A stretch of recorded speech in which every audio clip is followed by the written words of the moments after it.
আসসালামু আলাইকুম। হাতের কাজে থ্রি পিসের পেজ থেকে স্বাগতম জানাচ্ছি। আজকে কিন্তু আপনাদের জন্য অনেক সুন্দর সুন্দর জামদানি কালেকশন নিয়ে চলে আসলাম। আর এই জামদানিগুলো কিন্তু আপনাদের অনেক পছন্দের এবং এগুলো থাকছে অনেক রিজনেবল প্রাইসের মধ্যে। তো দেখতেই পাচ্ছেন অনেক সুন্দর একটা মেরুন কালারের মধ্যে মাল্টি কালারের সুন্দর একটা জামদানি ডিজাইনের টু পিস কালেকশন এবং ওড়নাগুলো মাসাল্লাহ অনেক সুন্দর, প্রতিটা কালার কম্বিনেশনই কিন্তু অনেক সুন্দর।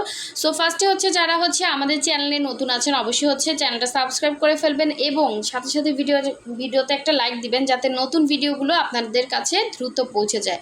সো এই কালারটা দেখেন, সাদা কার না পছন্দ, এবং সাদার মধ্যে এত সুন্দর করে টেম্পল ডিজাইন করে পুরোটাই কিন্তু এরকম সুন্দর পুরোটাই জামদানি ডিজাইনের এবং এটা পুরোটাই হ্যান্ড স্টিচের। হ্যাঁ, পুরোটাই সুই সুতার কাজ। দেখেন ফিনিশিং লেভেলটা এত নাইস, আপনার কোনো রকম ইচিং বা অন্য কোনো সমস্যাই হবে না ইনশাল্লাহ। পুরোটাই দেখেন ফিনিশিং একটা কাজ পেয়ে যাচ্ছেন।